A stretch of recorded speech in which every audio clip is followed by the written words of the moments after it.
It was a lost weekend for the New York Islanders. They suffered 2 defeats in regulation. We'll talk about what went wrong and what their playoff hopes are next on today's Locked On Islanders podcast.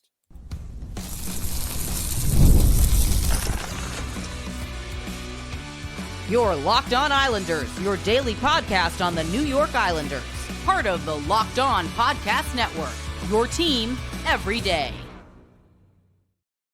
Welcome, everybody, to the Monday edition of the Locked On Islanders podcast, part of the Locked On Podcast Network, your team every day. I want to thank everyone who makes Locked On Islanders your first listen every day.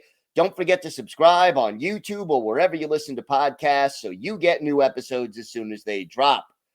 I'm Gil Martin. I've been covering the New York Islanders for almost 2 decades, and I wrote the book Ice Wars on the history of the Islanders' rivalry with the Rangers from 1972 to the modern era. So glad you could join us today and talk a little Islanders hockey.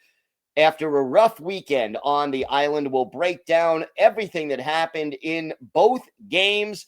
Plus, we'll talk about one player who is shining for the Islanders in spite of the team's struggles. We've got all that and a lot more on today's show. I got to talk about one thing that just stood out to me in both of this weekend's games. And who this is, who's responsible for it, I think is an important question to ask. In both games, Saturday against the Tampa Bay Lightning, Sunday against the Carolina Hurricanes, the New York Islanders fell behind quickly. They were down 4-0 against the Lightning. And on the road, you're not going to win too many games when you fall behind 4-0. First goal came a little more than 2 minutes into the a little more than 2 minutes into the game. By the end of the first period, it was 3-0, and you knew quickly which was the better team. Fast forward to Sunday, and again, the Islanders fall behind quickly. In the first 5 minutes of the game, they're down 2-0. Now, to their credit, the Islanders did make it a game coming back both times. But let's face facts. In both of these games, with a playoff spot still on the line, with everybody talking about how this is a must-win situation. And you're going up against 2 quality opponents on the road, but you got to be ready to play. You may not be able to beat Tampa Bay and Carolina. Let's face it, Tampa Bay and Carolina are teams that are legitimate contenders for the Stanley Cup this year. The New York Islanders are a team struggling to sneak into the playoffs as the second wild card. Even if the Islanders played their A game both Saturday and Sunday, they could have lost both games. And not have anything to be ashamed of. Okay? But the one thing that players can control is effort. When the puck drops 2:00 in the afternoon on Saturday, 5:00 in the late afternoon / early evening of Sunday, you've got to be ready to play from the opening faceoff. And both games, this team was not ready to play. It is hard enough to go on the road against 2 contending teams and win 1, let alone 2 of those games. Starting slow, not being ready, is a big problem. It makes it even harder to accomplish your goals. And look, you could say it's on the coach. It's up to the coach, Patrick Waugh, to motivate his players and to prepare them properly and make sure that this team is ready to play and psyched up and just at the opening faceoff on the attack and ready to go. You can make that argument, and I won't disagree entirely with you. But this is also a veteran team. With the exception of one or two players, this team has been through the wars and knows what they need to do to play well on the road and to be ready for a big game. It's not like, Ryan Polak and Adam Pelech and, Kyle Palmieri. All these guys have been through the wars. Bo Horvat, J.G. Pageau. These are all experienced players, and they shouldn't need a pep talk or a coach to remind them, hey, this is important. We've got to go out there and play our game. And you are already up against a superior opponent. In this case, two superior opponents. The least you can do is be ready from the opening faceoff and give a 60-minute effort. It may not be enough. You may lose, but at least you go in there and you look in the mirror and you say, hey, we gave it our all. We were there and battled for 60 minutes, and it just wasn't enough.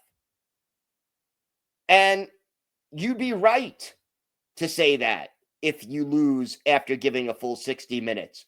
But to fall behind 4-0 and then 2-0 is just simply not acceptable under the circumstances. So where do you go from here? Because let's face it, it's been the same problem for this team, or many of the same problems all year long. The offense in both of these games kind of played okay, I have to say. They did what they needed to do to create enough scoring for the Islanders to win. But you have got to be better. You have got to be better defensively, and you've got to get better goaltending than what the Islanders got against both of these teams. Okay? You've got to be better. The defensive breakdowns, again, this is a veteran team. We are not talking about a bunch of kids. You go on a 2-game road trip, desperate for points, and you need to win. And unfortunately, look, post-game, Patrick Roy, again, in both games, talking about how the team, was resilient and how they, here's the quote. We were down 2-0 early in the game, coming back 2-2, even taking a 3-2 lead, down 4-3, and then tying it at 4. I love that we were resilient. It shows a lot from our group. It's not easy to come back. I think the guys are giving me everything they have. What does that say? I think the guys are giving me everything they have. And you lose both games. You know what that says? This roster, the way it's put together, is not good enough. And Patrick Roy tries to be positive. He tries to frame things in positive ways. He does not like to criticize or call out his players in the media, even when they deserve it. But by saying this team is giving me all they have, When you lose 2 games in a row and look sloppy on defense and aren't playing well and getting good goaltending, you are essentially taking a quiet kind of a swipe at the general manager who put this team together. It's been the same problems all year. You could sit there and say, okay, no Matthew Barzal. You're right. No Brock Nelson. They traded him. You're right. You could talk about guys who are out of the lineup who they could use. But you know what? They were the same team with Brock Nelson and with Matthew Barzal. And all these struggles have just continued a lack of consistency, not just game to game or period to period, but very often shift to shift. A lack of defensive cohesiveness, a lack of offensive consistency, the power play, the penalty kill, dreadful. This team, and I think Patrick Waugh said it subtly but well, this team, the way it's put together, is not good enough. If you saw the difference in the way the Lightning played and the Islanders played, or the way the Hurricanes played for the most part, and the Hurricanes did not have a particularly strong game. They are much more of a puck possession, defense first kind of team, and they didn't do that very well Sunday. But they were still better than the New York Islanders. And you could see the difference in depth and talent in both of these games. So 9 games left.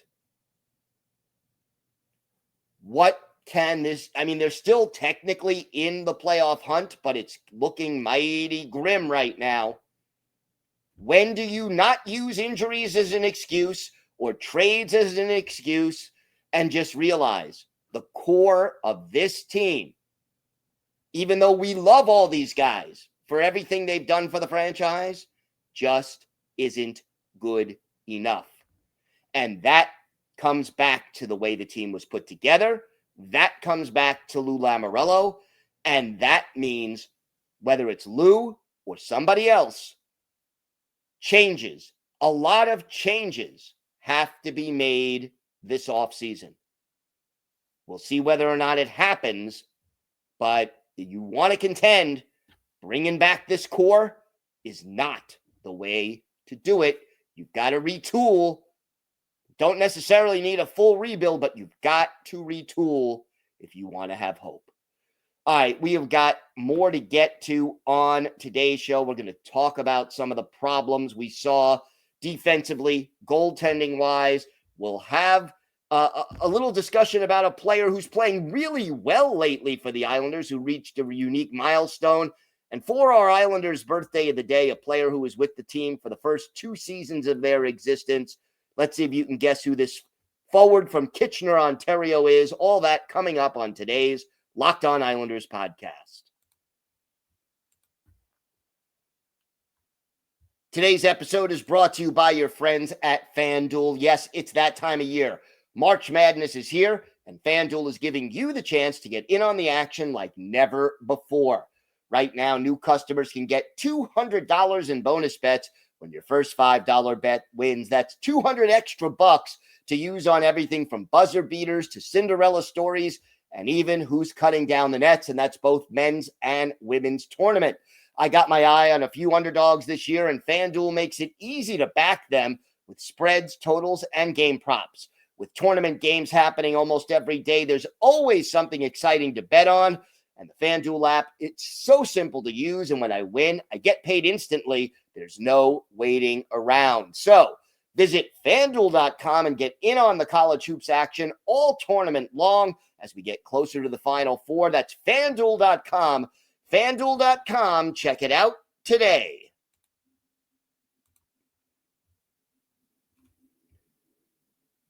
Goaltending was a problem in both of these games.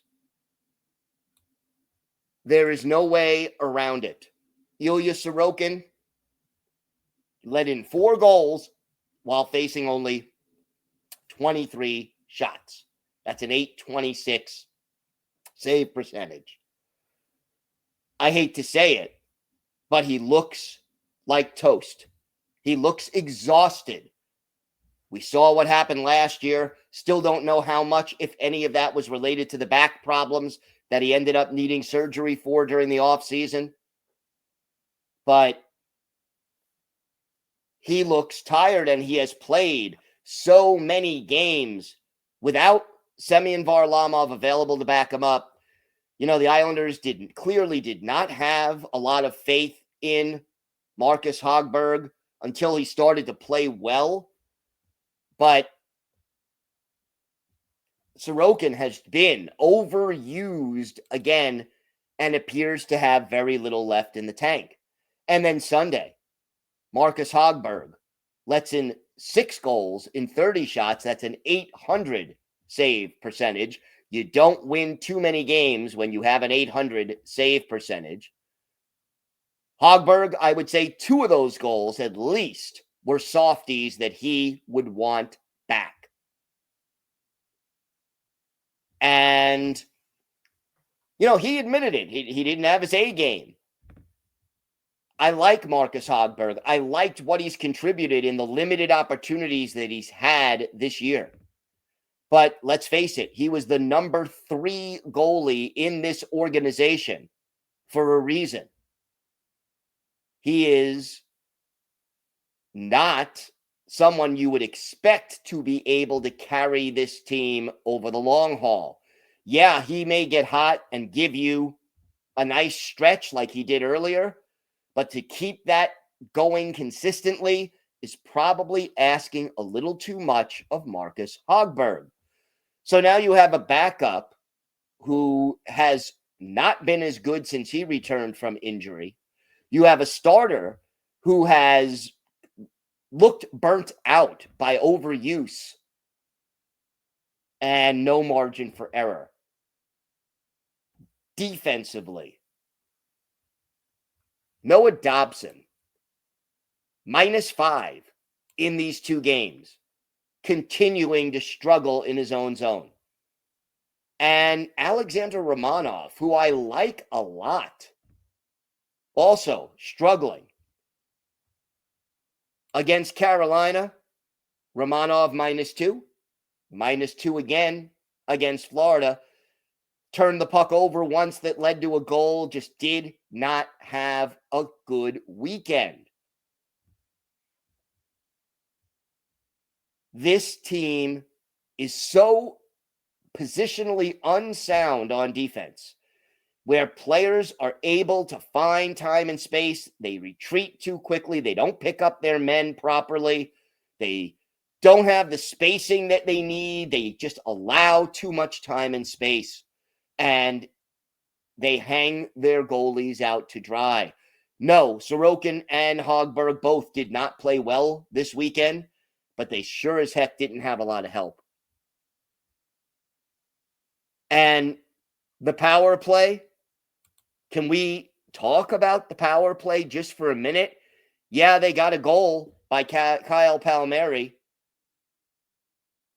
but game tied 3-3, you go on a 4-minute power play and you give up a shorty? It is unbelievable how bad the power play is. I actually tweeted out during the game on Sunday, can the Islanders kill off their own power play? Because it lately seems, and it's been worse lately, that opposing teams have almost as good a chance of getting a shorthanded goal against the Islanders' power play as the Islanders' power play has of actually scoring a goal themselves.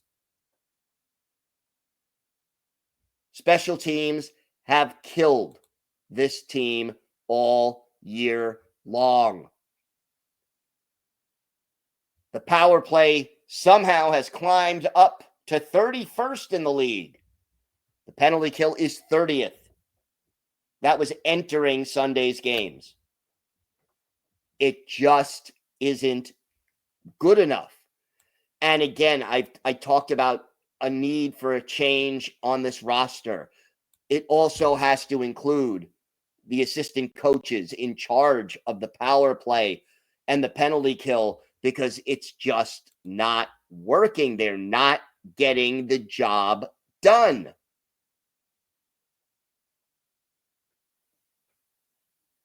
The Islanders right now, after their lost weekend where they lost both games in regulation, have, according to moneypuck.com, a 9.4% chance of making the playoffs.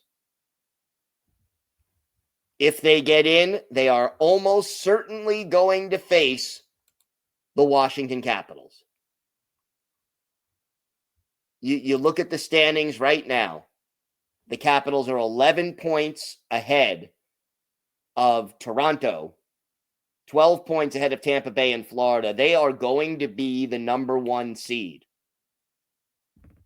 And the Islanders right now are 10 points behind Ottawa, who is right now in the first wild card spot. So the Islanders would need to basically catch the Rangers for the second wild card spot. You get into the playoffs this year, you're facing the Washington Capitals. There's almost no way around that. And it wouldn't be easy for the New York Islanders to win that series. But again, you have less than a 10% chance of getting into the playoffs. There has to be a realization with an aging roster and with the same mistakes happening game in and game out that this team needs change. Ownership, are you listening? Lou, do you see what everyone else sees? This will likely be the 4th year in a row that the Islanders fail to win a playoff round.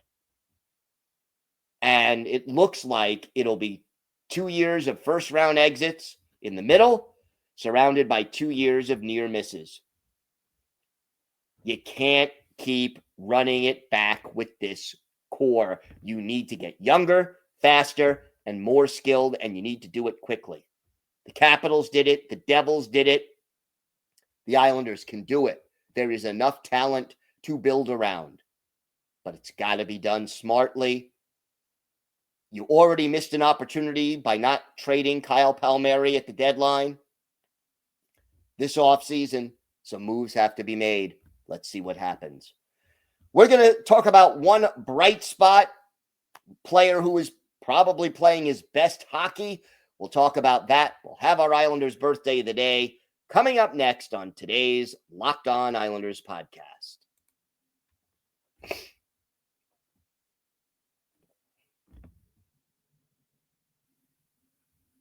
One player who is shining for the New York Islanders, Pierre Engvall.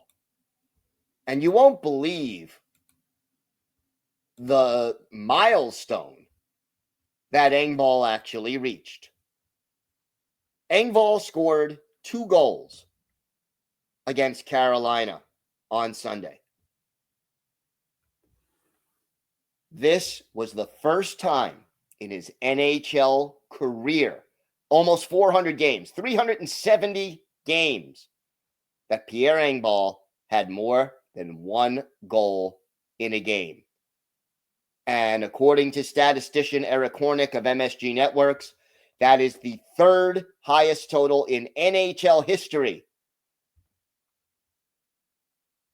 to go 370 games without scoring more than 1 goal in a game. 63 goals coming into this game in 63 different games. But here's the deal with Engvall. What we've seen is what he's capable of. He's got good speed. He's got size. He's got a long reach with his stick and his arms. But you know what? He doesn't always apply himself. He doesn't always play the game the way his coaches want him to play. Use your speed, use your reach, use your size, go to the net.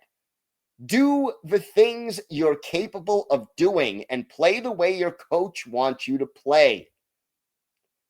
We have seen Pierre Engvall succeed in short spurts.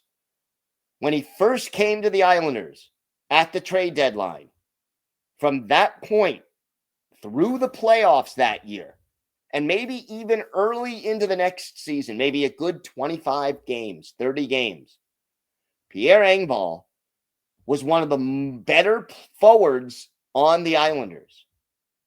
He had great chemistry with his line mates, and he was productive.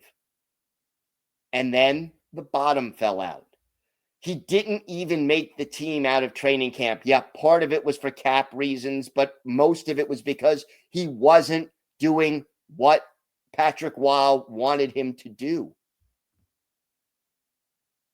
He has been sent down to the minors. He has been a healthy scratch. He has struggled through an up and down season, but now, again, maybe it's out of desperation. Maybe there are a number of factors, but right now, over the last 5, 6, 7 games, Pierre Engvall has played his best hockey of the year. Yeah, not a high bar, I know,